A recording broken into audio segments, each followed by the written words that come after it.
top and ready, rocker boxes are tight, breather gear space and everything's right. Pump gear play, ignition going in, parts together, push rod spin. Check for oil, center up tight, prime the car, she's on fire tonight. Josephine.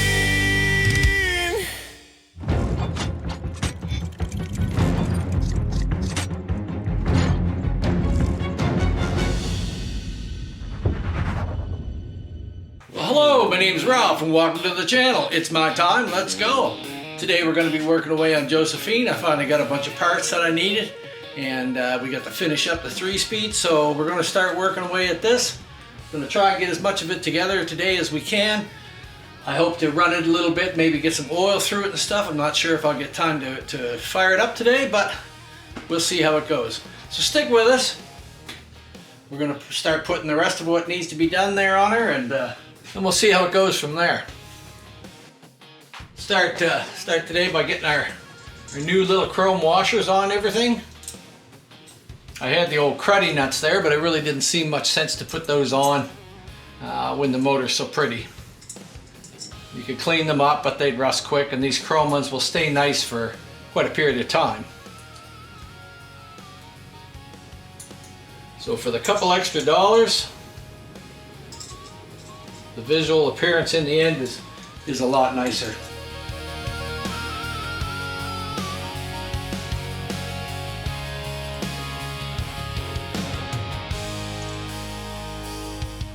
I always remember when I'm doing these to put your spark plugs in and have them in there, because if you happen to drop one over the far side, you could very easily have it go down the spark plug hole. We don't want that.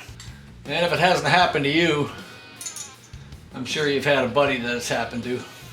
And you can use an air ratchet to make these go down there a little bit faster, but with chrome nuts, if there's any binding or anything, last thing I want to do is just spin them down there quickly, in which case they would seize onto the stud. Pretty sure these are good because I took the time to wire brush all the studs and get any bit of crud that was in there out of them, which I suggest to everyone to do. Do that, clean your spark plug holes out, all those sort of things.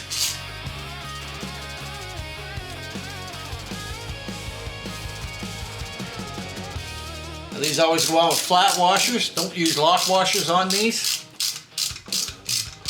Temptation is there, but that's not what they take. Always flat washers. So I just got to kind of go around there and crisscross pattern and snug them down now, using roughly the same feel for each one. And when we torque these down, it'll just be at 14 pounds, which is not a lot.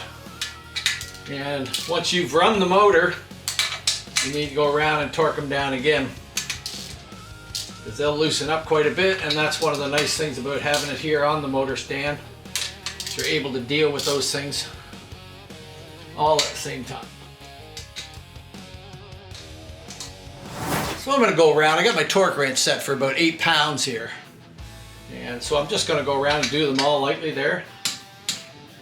It's important that the rocker boxes are pulled down evenly so as not to have leaky gaskets.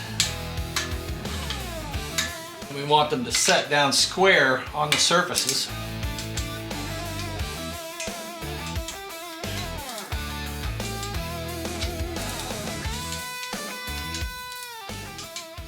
All right, we'll just set these at 14.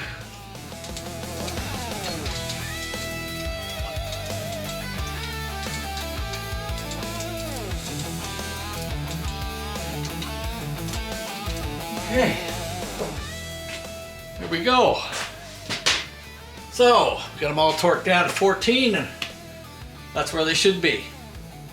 All right, well, now that we've got those all in, and before we do, I'm going to soak everything down good inside the cavity. Check my end play and make sure my My breather gear will go there. Where I'm at here, I can see my breather gear. I'm just going to stick a pick in there. Get no movement on the breather gear. I cannot move the breather gear at all. So I don't know what's going on there. I may have to take the cover off. Be sure. Just move the motor a little bit there.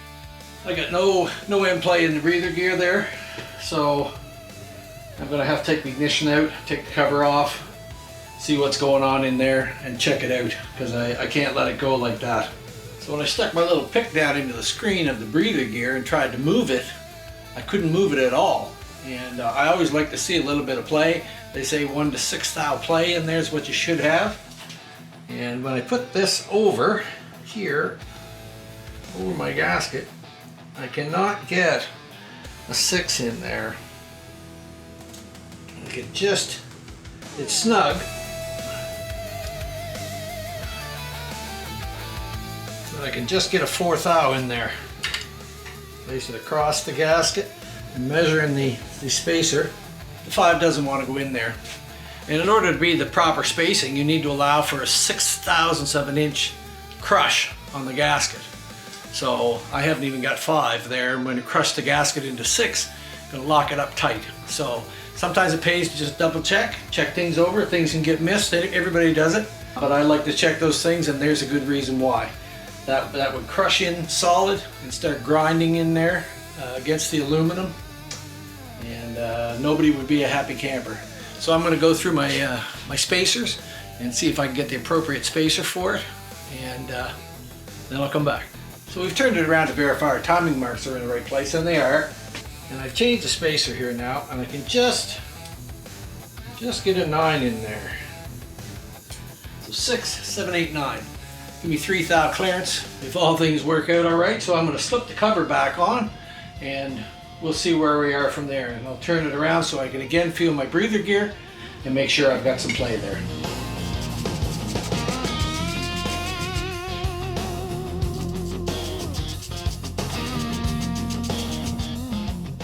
It's always a turkey shoot if you're trying to get things within 1/1000th of an inch, and you know, even though they allow that for gaskets, 4 thou, you always have to check. You always have to check, because the gaskets are not consistent as they should be today. Again, that's book specs versus the real world. Okay. Now, I'm going to turn that around. See the screen on my breather gear? There it is. And now I have a little bit of movement on it, which is what I want. And this is what I'm trying to reach into here.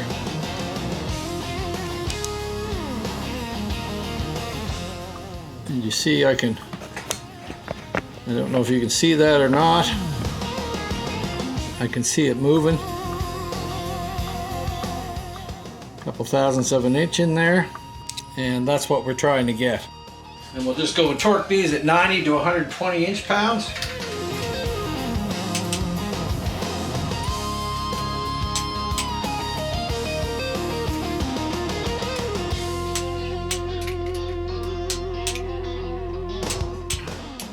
And now that they're torqued, I'm just going to have another peek in there. And I still have my play in there, and that's what I'm looking for. So I got 2 or 3 thou there. It could be 0. They say, you know, 1 thou to 16 thou, so there can be a lot of play in there, but the tighter you can get it, the better. So that's about where we want to be. Check our end play here. Okay, we got about 9 thou in there. See if we can show you where to check. Right in there. We're going right in there. We've pulled the cam outwards, and we've got about 9/1000th of an inch in there. And that's where you check between that spacer. So we do have 9 thou there, and sometimes I'll stick a small screw in here. It's the old point system screw. It's hard to see, but there is a little bit of play there. One last thing we want to check is that there's always play in this gear here. See how we can move that. It's hard to see in there. Wanting to focus on the screwdriver, but see how there's play in that gear? There should always be play in that when everything's torqued up. Well, you look at me playing with my new cell phone, Slick. You bugged me and bugged me and bugged me for a long time to get this cell phone. Now I'm using it, and I'm finding it handy for some other things as well as just texting you. So I'm with the program. Be sure to check out Slick at Slick Ed's Custom Cycles. And my brother Hip, Hippie's Chopper Corner.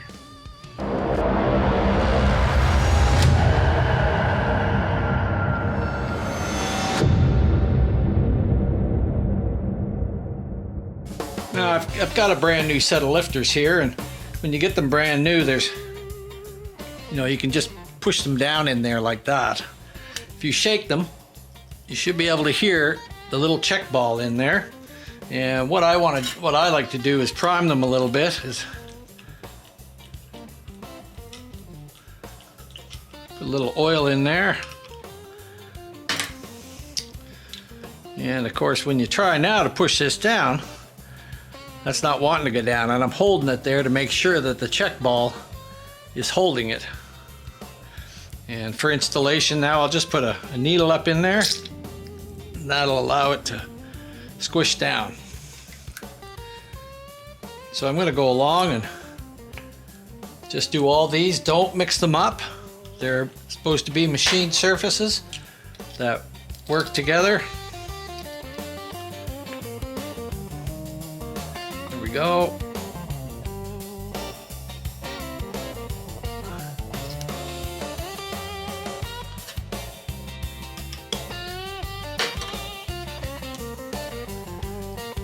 Mount in there.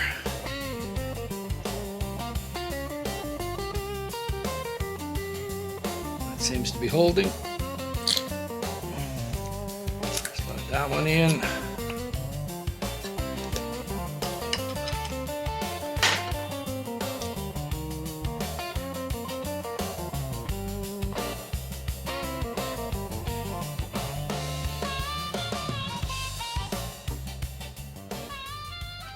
Seems to be holding. All right. Now, just put a little oil inside there in the body.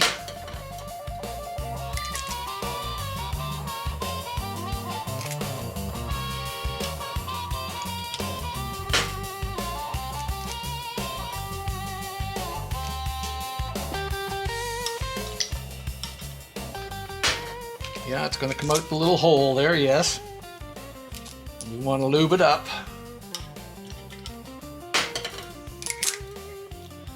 All right.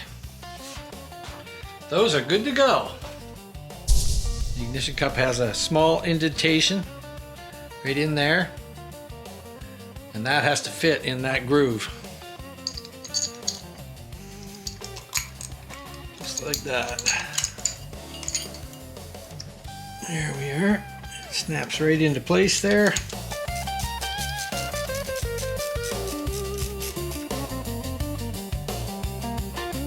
Just make sure that you're locked in there, and then just snug the screw up. It's a very small screw in there, so you don't want to come right onto it. You just want to snug it up there tight. Leave it at that. We'll slip our ignition bag in. There we go. Our little standoffs for our point plate. And we'll just leave those loose until we set our ignition up. And we just have to put our one last screw in here. Dab Loctite.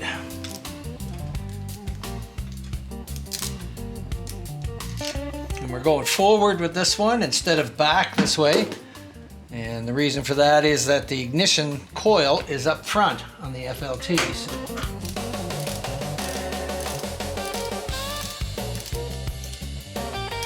And I just put these little 1/4-inch standoffs in there to hold it back.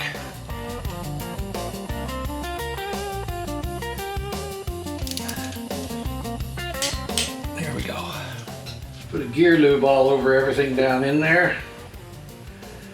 Where that screen is, I'm going to shoot it full in there.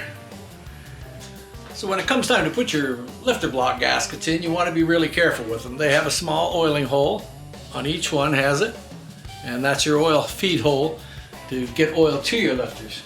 And they'll only fit each one, the front and the rear. They're totally different, but you want to make sure that your oil hose holes are lining up.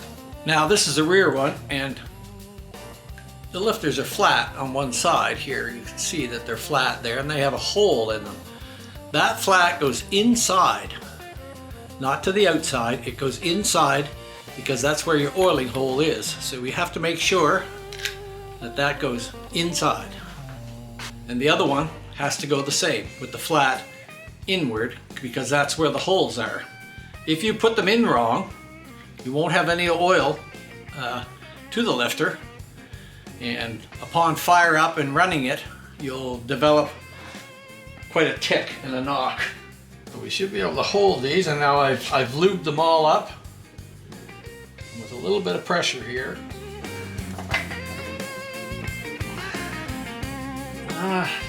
Yeah. All right. They're not wanting to go in there. All right. And yes, I've dropped it down inside, which is a bit of a nightmare. Reach down in there with something and get that out. So lucky me, it fell down inside and I couldn't get it out. I got the top half out, but I couldn't get the bottom half. And there's what will happen, is it'll run right down and fall down in the bottom, and then you can't get it out. You got to take the cover off to remove it. While we're here, I checked the cover, and as is quite often the case, you cannot get the rear block in. It doesn't want to slide in there with everything in place. I've got a little tab sticking out on the edge of the gasket. Now quite often this becomes a problem right there, but a little piece of the metal tit. So we're gonna have to see if I can get that off, cut it off, enough to get this down in there, and then with the lifters in it, we're probably still gonna have to loosen this nut off, drive that back out through so it doesn't interfere with it, and then maybe they'll go in right. So I'll get those things ready and I'll come back. So we've got her all apart now. We'll try again. Same procedure, put it in, we'll put the gasket on first this time, and with the nut out here, now that we've removed that nut, it will slide right into place. We can see that they're right where they should be. Making sure that our lifters are in the right way, as we said. The gasket on there properly. And we'll just see if we can slide that one down in there without too much grief. There we go. And we'll just stick a couple screws in there to make sure that our gaskets are in line.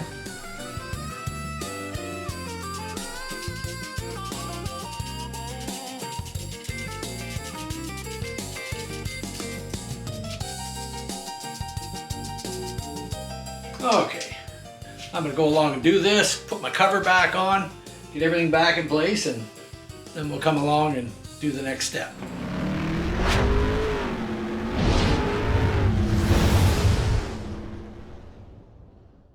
Now we're just getting the last of our Pushrod tubes ready. Put that in, spring in, the washer to support this in the end. That's it. And I also like to take these out and oil them up, just so there's no binding or anything like that when we go to put them together. Takes an extra few minutes, but make sure you also check to make sure that the push rods do actually move nice and freely. Some of them, you know, could have a burr in them or anything like that, some dirt, anything from the packaging when they were put together. And this way, you know when you start on it that they're going to go in there nice and easy and adjust out just like they should. So like I say, it takes an extra few minutes, but not very long at all. One more. Now these 80 motors use what they call a sort of a quad seal in the bottom and the top. And they're more of a squarish type of ring. And the pushrod tubes, the covers, are made to fit in on those quads. So fortunately we have them with this set. All right, those look like they're ready to go, so we'll start putting them in. So when it comes to adjusting the push rods, there's a couple different ways you can do it. Now I have a handy dandy little tool like this that has a groove marked in it, and you put that on the lifter body and you just tap it down to that groove. By the book it says to adjust them all the way down and then bring them back up 1.5 turns. I haven't done it that way, and I'm kind of old school, but I'm always open to new things. So we're going to try it on this first one just to see. So I'm going to adjust it all the way down as it says, because I don't have any other than the oil I squirted in it. They're really not under pressure, so. And I'm curious to see if this lines up with where it's supposed to on my tool. And it is a feel thing.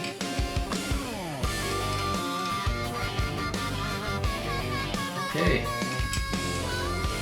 I would say I'm bottomed out there.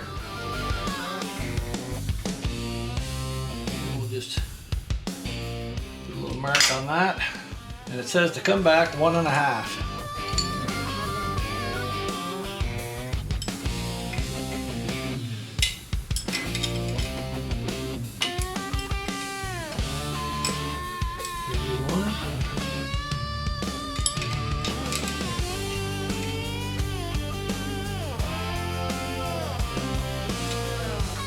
Be a half.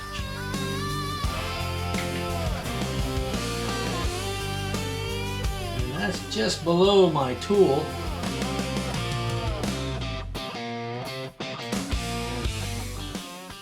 I'm not real comfortable with that, so I'm going to go the other half.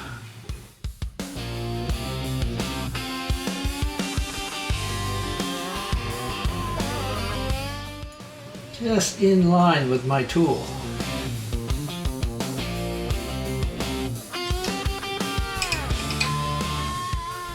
So let's split the difference and I'll go half a turn, quarter of a turn there. I like them at 2. I'm going to do that. And that's bringing me right where I want to be with that.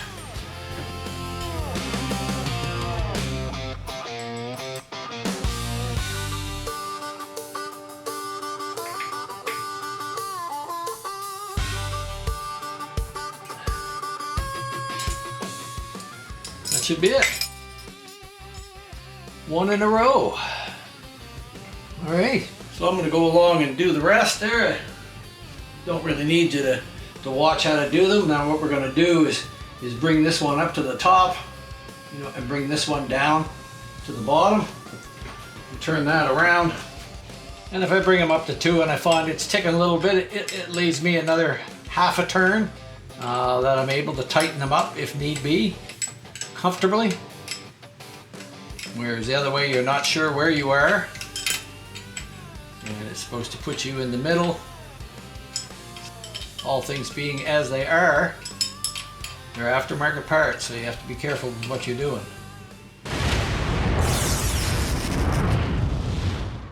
So she looks pretty good now. We've got everything done, but you could have set the timing, hook some oil lines up. Other than that, she's good to go. So another big step for Josephine, and a lot more steps to go, but that's at least one big one out of the way. That's a good one for today.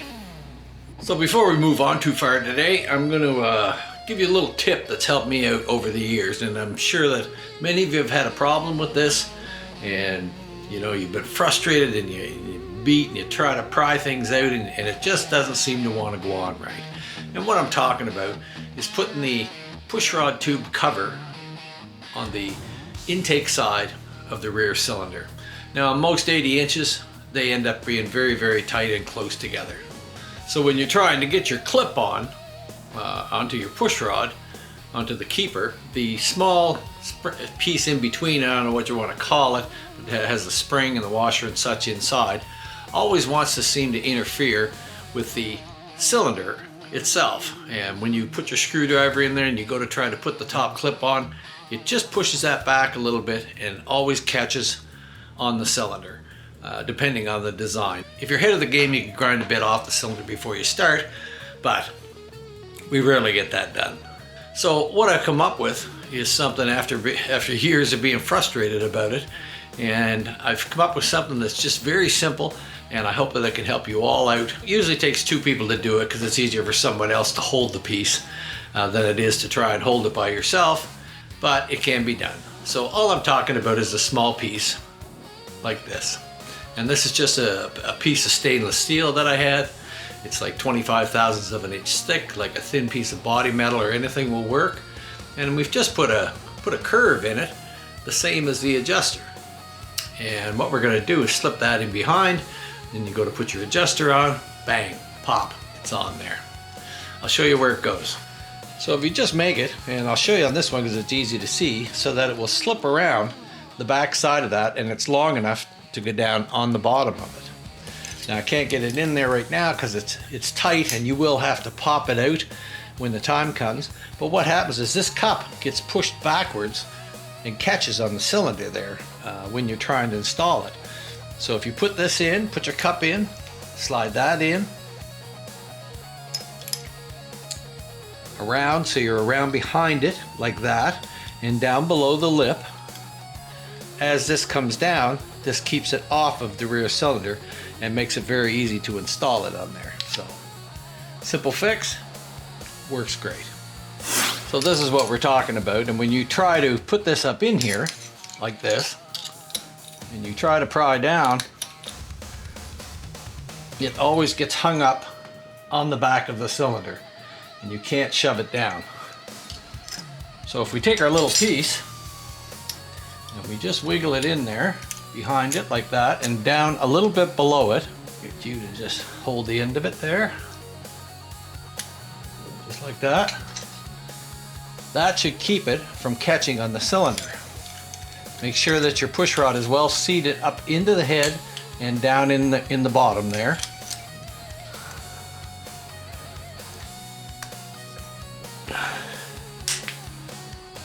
And there you go. Did it work? Works fine. Just wiggle it out and it's in there. Well done. Well done. All right, thank you. You're welcome. So that shows you just how easy some little thing like that can be. Now, I've fought with those for many years before I scratched my head and said, look, there's got to be an easier way before your fingers are all sore and things are popping out everywhere. So this little piece will end your frustrations. So I hope that helps you out. Anything that can get rid of some aggravation as you go is easy. It's a special tool. It's not worth me making these and trying to sell these. They're a very small little item, but who knows? Maybe I'll make some up with a little keyhole in it so you can hang it with your special tools. But anyone can fabricate this. Do it. Take the minute, take the time it takes to make this little piece, and you'll be glad you did. All right, let's move on. So we've got everything pretty well hooked up here. We've taken the plug out of the oil pump here and primed the oil pump to make sure that it's got oil. And today I'm just gonna run things over and kind of rotate the engine and see if I can build up some oil pressure here. Got the plugs out. So we're just gonna try to get some oil running through the system, and then we'll loosen these up at the top to see if I'm getting oil through it.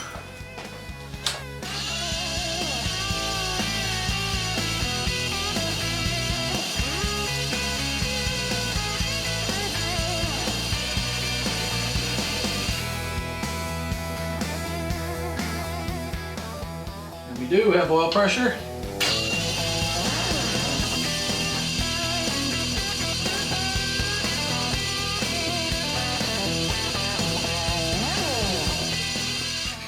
And now what I want to do is loosen off my rocker box fitting here and make sure that I've got oil coming up to the top of the rocker boxes.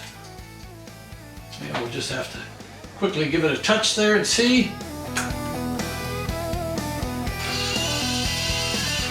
There we go.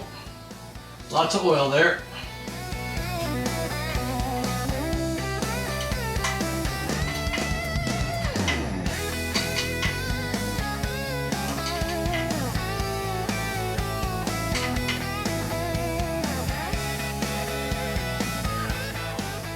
We'll just give it one more little try there, and then we're going to go around now that we have oil through the whole system. What I'm going to go do is set the timing up and get it ready to fire up. So it's getting near the end of the day today, so I don't know if I'm going to get to it today, and I like to start it like in the morning when I got a fresh go at it. It just makes it easier if anything goes wrong, and usually things don't go wrong, but you never know. So, but now I know my system is oiled, and I'm feeling pretty good about that. So there we go, no terrible noises, no squeaking, no nothing like that. So tomorrow I'll get the timing set up, and we'll fire this puppy up.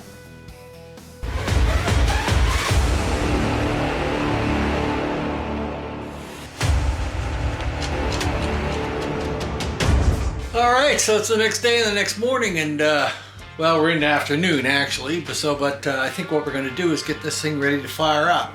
So I'm going to climb in behind there, and I'm going to set the timing where I want it by bringing the front cylinder piston up on compression stroke to top dead center, and that's where we're going to set our timing. So I've got to get in behind here, have a look at my timing marks, and I've got it on compression stroke. By putting my finger over the hole and turning it over, I can feel the compression building up, so I'm very close. So I'm going to get in there, and now I'm going to set the timing mark, and then we'll come out and set the ignition where it should be.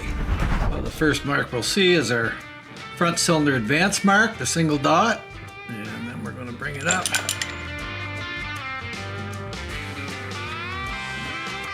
Well, that's right in the center, and that's our top dead center mark, and that's exactly what we're looking for. You can always check by checking your piston to make sure it's at the very top of the stroke.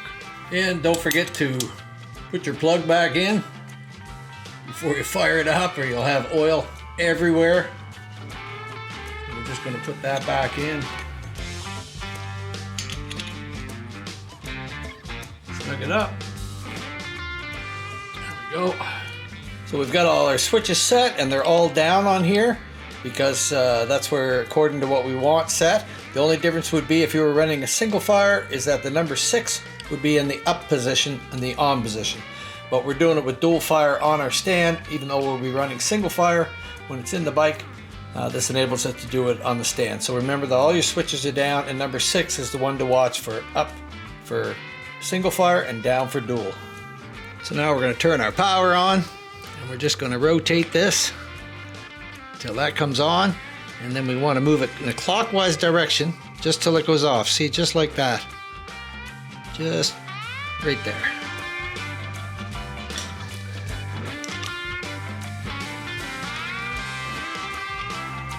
And we're going to lock our plate down. And that should put us approximately where we want to be. And we've got our plate locked down. So that's the way to set your timing. When you're hooking up your wires from your 2000i, the white wire is the hot wire that goes to the 12-volt side of your coil, and the black wire, or the pink wire, goes to the negative side of the coil. And that's on a dual fire setup. That's not on a single fire, but that's on a dual fire setup. But your white is always hot. And if you get them mixed up, you can blow them up, especially the Dyna S units. They'll blow just like that. All right. We're gonna go around and check some other things, see where we are, put a shield on in the back, get this puppy ready to fire up.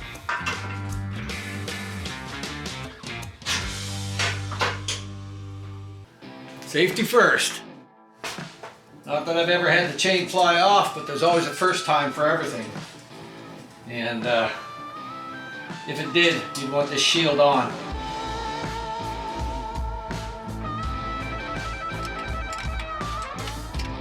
And by the way, if I haven't mentioned, check out my buddy Gus in the city at This Old Chopper. Gus got a 1200 kit from me and has been installing it on his chopper. I gave him a few pointers and seems like he's made it all the way through. So check him out at This Old Chopper. sent me up a t-shirt. Thanks, Gus.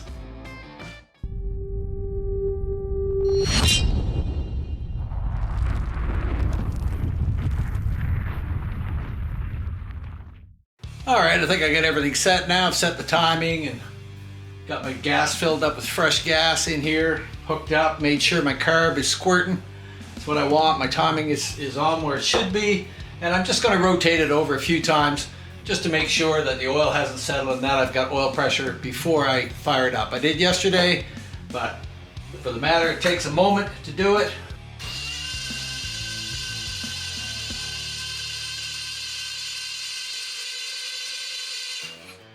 All right.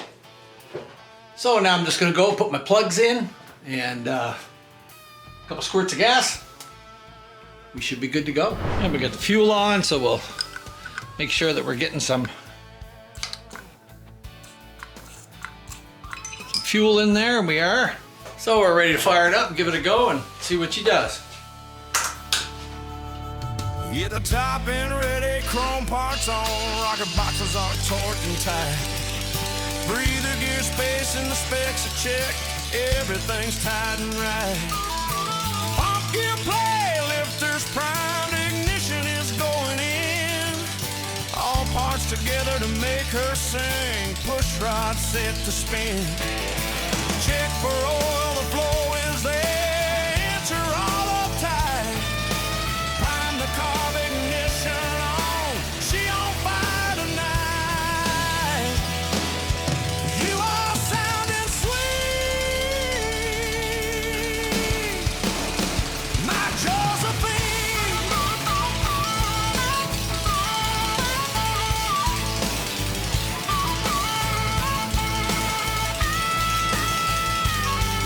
The hard work's done, things are checked out twice. Now's the time to bring her back to life. It's been a long and lonely night, but once again she tastes the fuel, the oil runs in her veins. She will hit the road once again, long years she will remain. Joseph. There, and we just let it cool down a little bit, right to what it should be, and then we'll fire it up again. Run it for a couple minutes, go around, torque things down, maybe fire it up again. We'll see where we're at. But it sounds good. I'm pleased with that. Push. No, we'll stick your elbow on that. No, I won't get my elbow on it. Oh, I did that before. So it sounds pretty good, running nice and smooth. It's where we want it. So we're gonna do a few heat cycles on the thing, keep doing that, let it cool right down to nothing. Then fire it up again, let it run for 2 or 3 minutes, let it cool down. I'm gonna do that 3 or 4 times, and then go around and retorque everything, and everything should be good to go, ready to go in the bike. So we can move on to other parts of Josephine. Hope this puts a smile on your face, Carrie.